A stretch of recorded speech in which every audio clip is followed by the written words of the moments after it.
Pretty sure he's gonna go to the bathroom, but I'm not sure. Yep.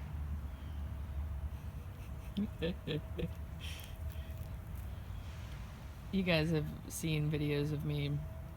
Wait, do you go? You got a lot of stuff on you.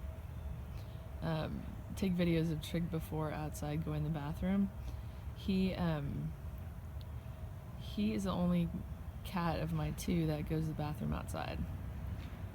Rags, the reason that floppycats.com exists, always went to the bathroom outside. Weird that he didn't go. I wonder if it's because these little roots probably tickled his fur and he didn't like it. But anyway, Rags is the reason that my website exists, and he is related to Trigg, or Trigg is related to Rags, and Rags went to the bathroom outside too when I had him. Rags wasn't an outside cat as far as like Trigg and Charlie are concerned. He was an indoor cat the majority of his life, and then I grew up with him. So when I moved out of my parents' house, I talked my mom into letting me take him with me, and then we went outside every day, as I do with Charlie and Trigg. So that's when he started to go to the bathroom outside. Usually only pee, though. I don't know why Charlie doesn't do it. It doesn't really make sense to me, only because he's the dominant cat, so you think he would, but he never wants to go outside. He'll even smell where Trigg goes to the bathroom and then not perform. So, I don't know. But Tiggy was gonna go to the bathroom, and then he got like tickled by roots or something. I thinking, boo, thinkins. I don't know why Tiggy didn't go, boo boo.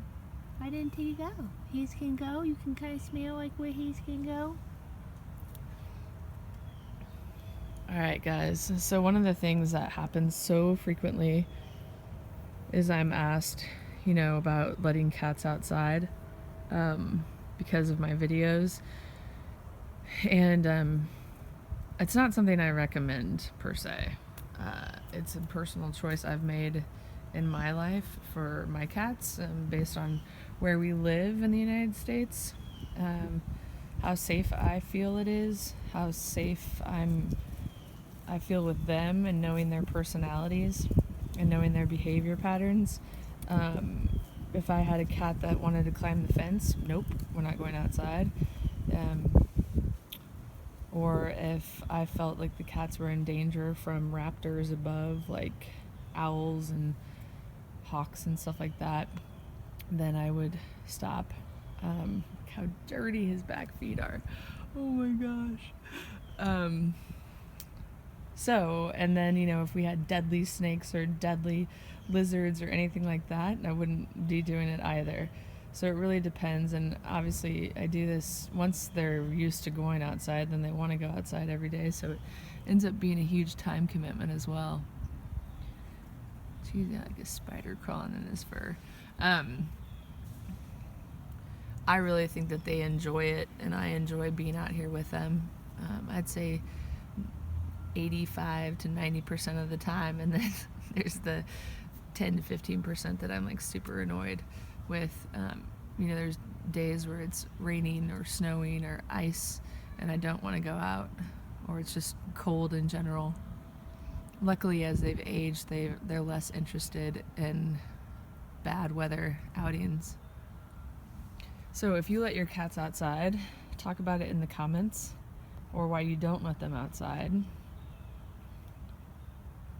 We do have owls, we do have hawks, but they've just never shown any interest in the cats. And I lived in my home for over 10 years, and one of the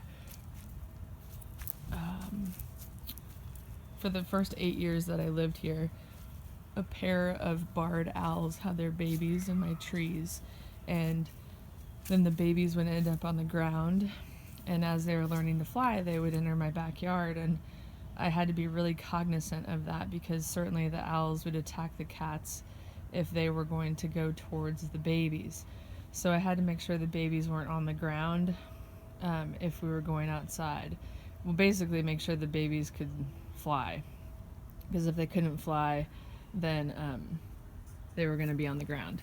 So anyway, At one point, one of the babies hurt its wing, and so we had to call Operation Wildlife, which is the Kansas. I live in Missouri, or live in Kansas City, which is in Missouri and Kansas.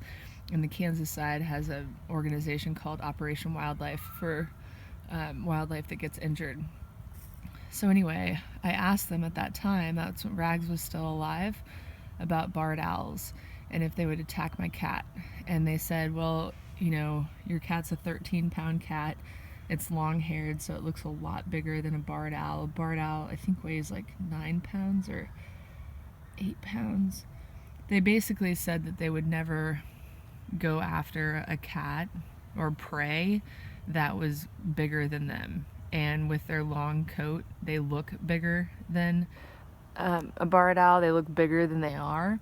So the fact that they never attacked my frail old man at 19, 18, 17, you know, and then Charlie and Trigg have actually been in the backyard when an owl was on the ground, an owlet, and I didn't know the owlet was on the ground, and, you know, quickly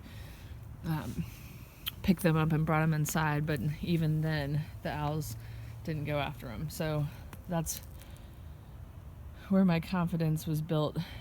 Again, I know that things can happen, but I'm just not concerned because I'm usually so close next to them that it's not an issue. Dig, what you think? Dig, what you think? And to be honest, I feel like I should knock on wood before I say this. If something were to tragically happen to them, like today while we're outside, for example, this is something I guess I've had to consider given the fact that I let my cats outside.